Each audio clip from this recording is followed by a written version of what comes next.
there. So guys, welcome to Money Moments. We are going to have a splendid time. It's going so well. I'm going to share with you so many stories, and I hope you get to learn from some of the mistakes that I have made. I have learned from some, and yeah, I believe that you're going to be blessed. So today I'm going to share with you uh, my top 5 investment mistakes. I know we've been talking about getting money, keeping money, and growing it, and growing it. Get it, keep it, grow it. Okay, that whole cycle, the wealth cycle, and in the process of growing it, it does not just happen. It does not happen automatically. In any case, when you leave it on its own, it begins to shrink. So there has to be risk taken in order to get that money to grow. So I want to talk about my attempts at growing money, and we'll have a conversation later. I have had very many attempts at growing money. If you've listened to the song that we were singing earlier, this lady had a plan, and her plan in growing her finances was to find herself a rich man. You know, so money is, there are a few ways you can get it. The legit ways of getting it are saving for it, inheriting it, and marrying into it. The other only way you can get money is the illegal way, which is by stealing it, and that is not recommended. So when you get it, what do you do with it? That's the question. What do you do with it after you have it?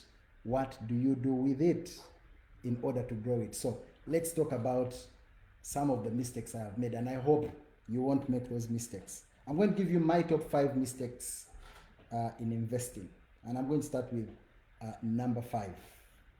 So number 5, one of the top 5 mistakes in investing to grow money is to think that investment is beyond you. If you're taking notes, you want to write that. The lie is that investment is beyond you, that you must have a specific amount of money. You must have a large amount of money in order for you to start investing. That is not true. I have had some money, and right now looking back, I think I have really squandered some good opportunities because I have thought that investment is beyond me because the money is small. Right now there are avenues through which you can invest your money. You can pull together in a circle and get, invest together. But the problem that many of us have, why we don't actually grow our money, the biggest mistake that stops us from investing is to think that investment is beyond us. And what has happened is that in this part of the world, unfortunately, we think investors are people of a certain color. So when you look at someone who has lighter pigmentation than you do in your skin, you call them an investor. And you see it even permeating into government. When you walk into investment authority and you look like me, you may not get the attention that you deserve even when you are an investor. But when a guy who looks a bit different and has scruffy hair or speaks with another accent, he's immediately regarded as an investor. So quickly our minds have kind of pushed us to believe that investment is beyond us. That is a big mistake. That is a big mistake. You can start anywhere. You can start with as little as 100,000. There are things like unit trusts, there are circles, there are investment clubs, yeah. And we're waking up to this fact that there are ways we can invest. We can pull money together. People pull money together, buy a piece of land, and that way they get into the investment habit. We are talking about growing money today. So investment is not beyond me. Investment is not beyond you. That is mistake number 5 for me. That why we don't invest. What has happened to me? I started investing late because I thought what I had was for me to consume. So don't think investment is beyond you. You can invest with whatever amount of money that you have. Okay, so don't make that mistake. Investing is not beyond you. Number 4 is not getting to 0 and wanting to get to 100. So what do? you invest before you pay off debt, or you borrow to invest. Borrowing to invest. That is not a wise idea. So what happens that if you are in debt, I have been in debt and I have even been looked for by bailiffs, so I know a bit about debt. If you are in debt, it is always advisable to get to zero and then begin to build. You can't come from minus and go to 100. You have to first get yourself to the point of zero and then begin to build and invest. So if you owe people money, not but if you owe people money, if you are in debt, it's always wise that you start by getting yourself out of debt. Don't borrow to invest, in other words, because when you borrow to invest, you have made a negative, and now you are thinking that you're going to invest. Let me tell you a story concerning that. So when the big story of forex trading, the big forex trading bank came into the city, I went to an auntie of mine. Those of you who have read my book must have seen this story. I went to an auntie of mine, and she is in the money lending business. So I went to her and I told her and gave her this grand idea of, listen, if you give me just $5,000, I have the ability to give it to you in a week. And I started giving her the mathematics and all these things and stuff like that. And actually, at this point, I came in to pitch to her that we should invest together. And because I was, helping her invest her money, she would give me a percentage of the proceeds from her profits, right? I was being a bit clever. And then she was like, no, I'm not quite comfortable with that. I'm not willing to invest there. I don't quite understand it. And then I went in with now a deeper pitch. And I asked her to lend me the money based on what I'd explained to her. And I think and believe that she loved me so much and wanted our relationship not to go bitter. And she gave me really wise counsel. And this is counsel that I have used all through my business life and even my personal life. She said this to me. She said, Kamara, when you lose sight of the money, you have lost the money. When you lose sight of the money, you have lost the money. I didn't know what I was going into. I had this whole grand idea, but because she had been handling money, she knew money better than I did. So don't borrow to invest. Don't borrow to invest. Build, invest from your savings, but don't borrow to invest. It's not wise. I don't know how the rich guys do it. I mean, when you watch Kiyosaki, he will tell you they use other people's money, but I think the audience I'm talking to right now, don't borrow to invest, I would say. First build the money and then invest it. So that is point number 4 of the 5 mistakes that I have made. Some of them I almost made, like the one I just told you, borrowing to invest, but I was given some wise counsel and I didn't do that. So don't do that. Number 3 of these 5 mistakes is do your homework. If you don't know what you're investing into, don't just follow other people's opinions. Again, I'll tell you that forex trading burnt many fingers of the people in my cohort. When I say cohort, I mean age cohort. It's because it was a craze at the time. It was a craze and everybody was doing forex trading. So even those who didn't understand what it was like slot machine. You put in 500 and get 20% per month. Crazy profits. So and so is doing it, I had better do it. Even so and so is doing it. People say, even the other one is doing it, even that person is doing it. Why can't you do it? If you don't understand it, if you don't know why they're doing it, don't do it. Do your homework. Do your homework. So when forex trading burnt my fingers, I'll tell you, I lost quite a bit of money. There was another thing that came after. This thing was called Telex Free. I don't know if you guys heard of Telex Free. I don't advise anyone to jump into a scheme, but because I was at that point where I was experimenting and trying to do all these things to make my money grow, I was part of Telex Free. Can you imagine? Yes, from forex trading, I went into Telex Free. Although this time I went in slightly wiser, where I now use the principle of securing your principal. And what I did is I put money in and made sure I kept taking out money until I had my principal, and then waited for the profits to come back. And sure, after one cycle of profits, it went bust, and I didn't lose money. It's because I had learned something, and I knew how to go in and take the risk, how much money to risk in there, not how I risked with forex trading and even attempted to borrow with forex trading. So this time I was a little bit wiser. I knew not to borrow. I had a little money, and I knew how to stake it, and I knew it was dangerous, high risk. And when it went bust, I didn't cry to anyone like I did for forex. That was Telex Free. What it also taught me was number two, know your risk appetite. Know how much risk you're willing to take. Know how much you can stake. And I think Pastor Mose has talked about the continuum of investment, knowing the low risk, knowing the mid risk, and knowing the high risk. Now, when you have small money, everything that is talked about in high risk makes sense for you, because it is doubling, tripling, or even quadrupling what you have in a very short time. Mid risk looks good, but it doesn't quite bring out the plan that you have quickly. You don't get the quick back out like you want. You know, when you have small money, you have big dreams.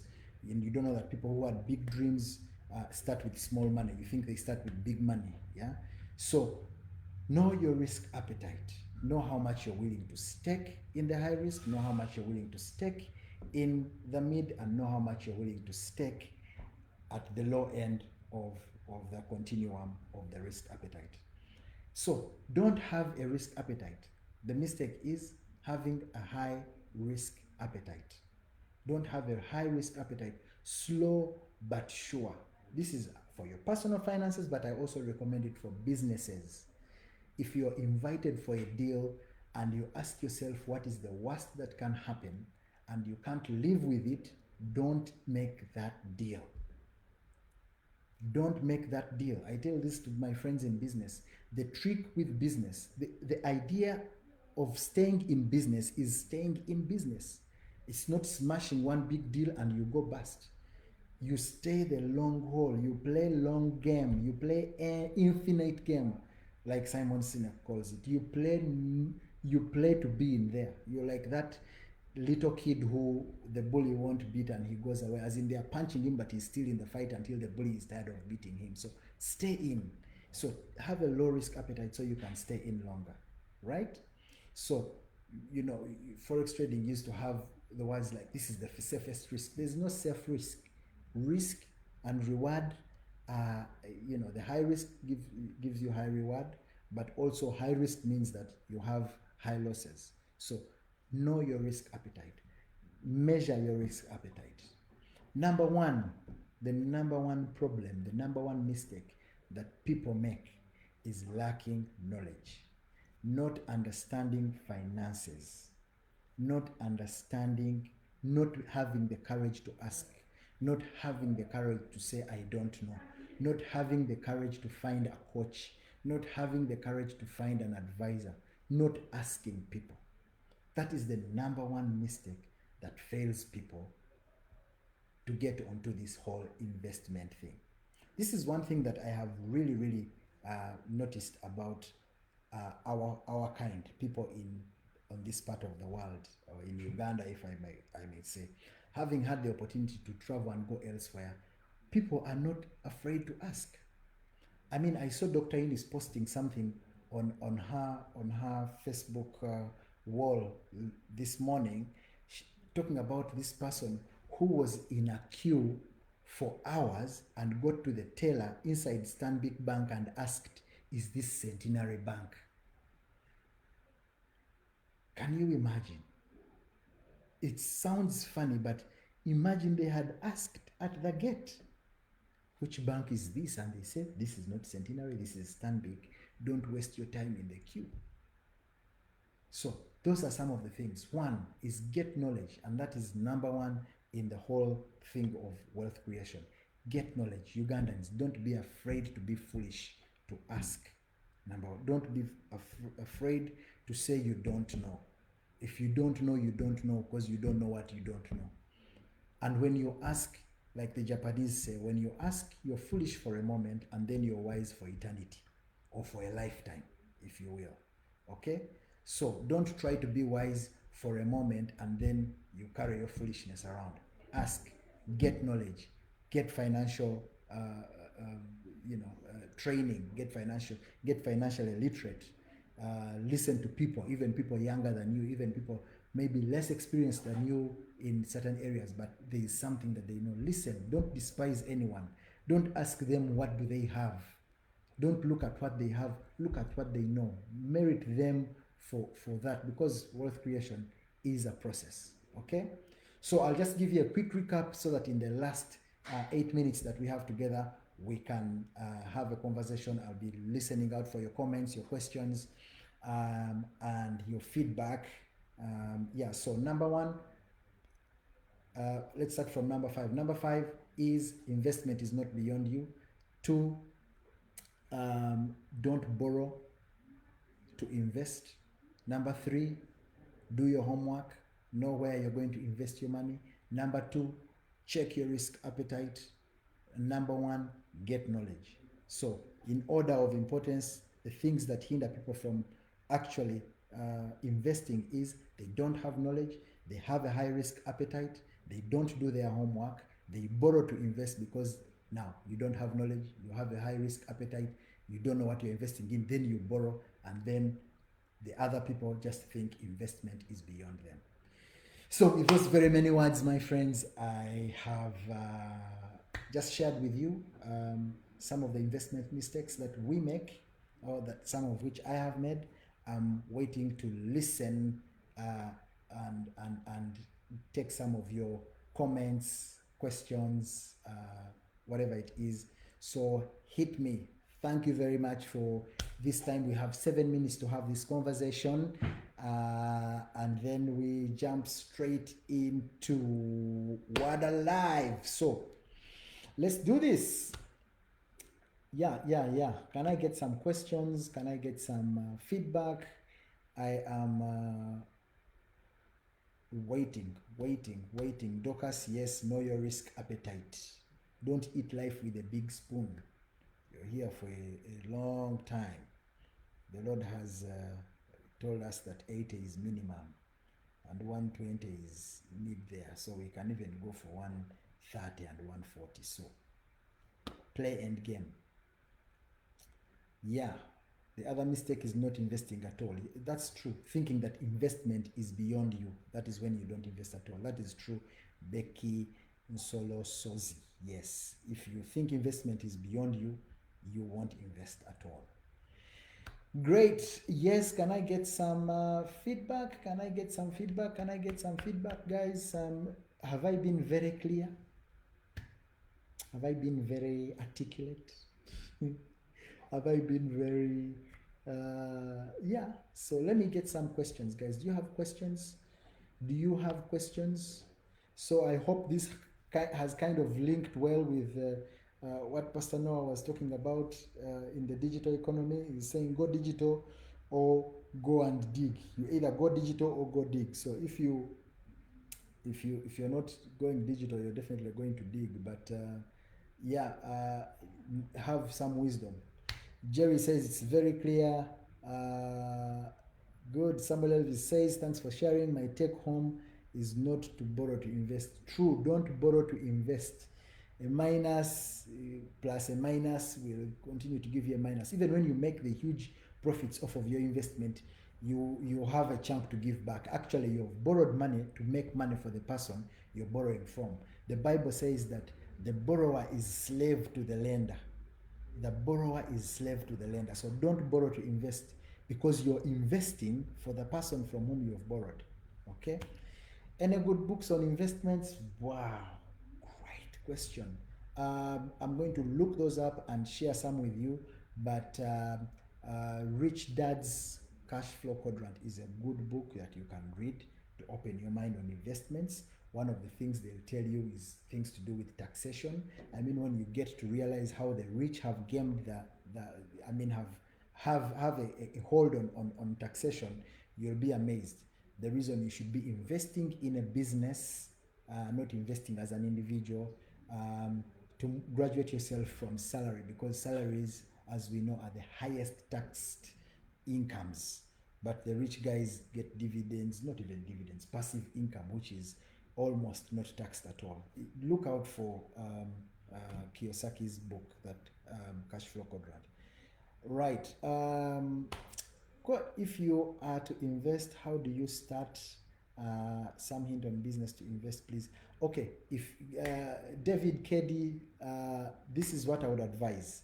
If you have, depending on how much money you have, so say for example you have 100,000 shillings, okay, you are right to start. Say you have 20,000 shillings, you can start investing. Find another 100 people with 20,000 shillings and drop that money somewhere, and then see how it begins to make sense. But then again, you remember that you have to split it in those equal number of ways, so what you'll be getting will be in proportion to what you've invested. That is why it is wise to save and build money, so that now when you know, the whole thing is leverage, you know. So when you have a billion and you're being paid 10%, you're getting a million. Okay, yeah, a billion, 10% is actually 10 million, right? Something like that. Yes. So it makes, my math is my mental math needs salvation, but you can do, take off the zeros. Yeah. So that's it. So you can start anywhere. Bring like-minded people. You can start anywhere.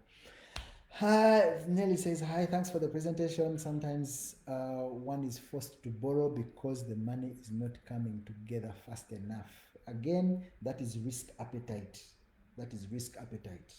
That is risk appetite. You cannot be forced to borrow. You cannot be forced to borrow. If you have a job and you have a plan, you can slowly make it there. You can slowly make it there. The problem is you want to get to 100 before you have crossed the 10 mark. So go slow but sure. Slow but sure. Don't burn your fingers. Wycliffe says, play to win or play not to lose. You emphasize play, which seems to be focused on play not to lose. Well, let's say choose your battles wisely. Choose your battles wisely. It's not playing not to lose. It's just having what do the Bible call it? Being circumspect, looking at all around you. You see, playing not to lose is playing super safe. Okay, and sometimes what does loss mean, quote unquote? What does loss mean? So if everything you have is hinged on the money that you want to invest, if between you and poverty and being is hinged on that money that you want to invest, play not to lose. I mean, I would go against, personally, I would play not to lose. If I was putting my family at stake, if I was putting my work colleagues at stake, if I was putting my reputation at stake, I'd play not to lose. There are certain things that you can't just go and say you're playing to win. Yeah, it's playing to win, but you have to have a structure. Like I said, this is again, these are the views of Ariho Kamara. Mose will come to do the correcting later, but these are my views. This is what I believe. That if you can't live with the worst, if you think about the worst that can happen and you can't live with it, personally, I don't do it. When I ask myself what's the worst that can happen and the picture is grim, I don't do it. If I can't live with the consequences, I don't play. That is how safe I play sometimes. Yeah, but I believe that even playing to win, it's a muscle. It's a muscle that you build. It's a muscle that you build. You just don't walk in and lift 100 kgs. You have to first flex that muscle. So Wycliffe, those are my views. That's what I would go about it. Why Save started with 5,000 every month. Yeah, Jerry is saying it. So you have places where you can invest, and right now they are about to transition into a major bank. But slow may be too slow.